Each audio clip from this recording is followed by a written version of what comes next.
നമ്മുടെ SFIക്കാർ പിള്ളേരുടെ സമരം തിരുവനന്തപുരത്ത് നടന്നു.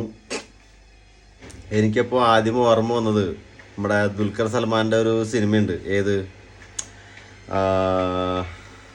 CIA. അതിൽ ദുൽഖർ സൽമാൻ പറഞ്ഞ ഡയലോഗുണ്ട് SIയുടെ അടുത്ത്, മഹാരാജാസ് കോളേജിലെ SFI പിള്ളേരെ ഇടി അത് അവസാനത്തേതാണെന്ന് കരുതരുന്നു. അപ്പോൾ സമരത്തിനെതിരെ SFI പിള്ളേരെ മർദ്ദിക്കാനൊരുങ്ങുന്ന ഓരോ പോലീസുകാരോടും SIമാരോടും നമുക്ക് പറയാനുള്ളത് വെച്ച് കഴിഞ്ഞാൽ നോക്കിയും കണ്ടും നിൽക്കുക. പിന്നെ നമ്മുടെ SFIക്കാരെ പിള്ളേരുടെ അടുത്ത് എനിക്കൊന്ന് പറയാനുള്ളൂ, സമരം ചെയ്യാം, തല്ലുണ്ടാക്കാം, തല്ലുകൊള്ളാം, അതൊക്കെ നമ്മൾ നമ്മുടെ ന്യായവും നല്ല രീതിയും വിട്ട് നമ്മളുടെ നേരെ ഒരാൾ വിരൽ ചൂണ്ടുന്ന രീതിയിലാവരുത് നമ്മളുടെ സമരമുറകൾ. ഓക്കെ, അപ്പോൾ പിള്ളേർ SFIക്കാർ പിള്ളേർ പറഞ്ഞു കുറച്ച്. ഞാൻ ഒരു ഒരു ഒരു ബൈറ്റ് കണ്ടായിരുന്നു, ഏതൊക്കെ കുറേ പോലീസുകാരെ പേര് പറഞ്ഞിട്ട്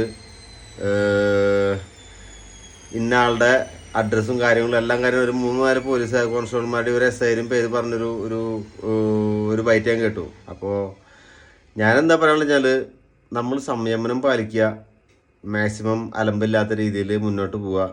ഇങ്ങോട്ട് കിട്ടിയാൽ വിടരുത്, തിരിച്ച് പടച്ചേക്കുക, അത്രേ ഉള്ളൂ. അത് പോലീസായാലും എതിർപ്പാർട്ടി ആയാലും ആരായാലും. പിന്നെ നമ്മുടെ SFIക്കാർ പിള്ളേരുടെ സമരം എന്ന് പറയാൻ വെച്ചാൽ കോൺഗ്രസ്സുകാർ ചെയ്യുന്ന പോലെ മഷിക്കുപ്പി സമരമല്ല. നമ്മളെന്ന് പറഞ്ഞാൽ മഷിക്കുപ്പി കൊണ്ടുപോകേണ്ട കാര്യമില്ല എന്നും എനിക്കറിയാം. എൻ്റെ പാർട്ടി DYFI, SFI എന്ന് പറയുന്ന സംഘടന നമ്മൾ ഒരുപാട് പ്രവർത്തിച്ചിട്ടുള്ളതാണ്. അപ്പോൾ അതുകൊണ്ട് ഞാൻ പറഞ്ഞതെന്ന് വെച്ച് കഴിഞ്ഞാൽ നമ്മൾ മഷിക്കുപ്പി സമരം നമുക്ക് കോൺഗ്രസിൻ്റെ മാതിരി പറ്റൂല. ഓക്കെ, അപ്പോൾ നമ്മളെന്താ വെച്ചാൽ മാക്സിമം സംയമനം പാലിക്കുക. പറ്റിയില്ലെങ്കിൽ നമ്മുടെ കൊടിയേരി സഖാവ് പറഞ്ഞ പോലെ പാടത്ത് പണി വരമ്പത്ത് കൂലി, അത് നോക്കിയും കണ്ടും നല്ല രീതിയിൽ ചെയ്യുക. ഓക്കെ, ലാൽ സലാം സഖാക്കളെ.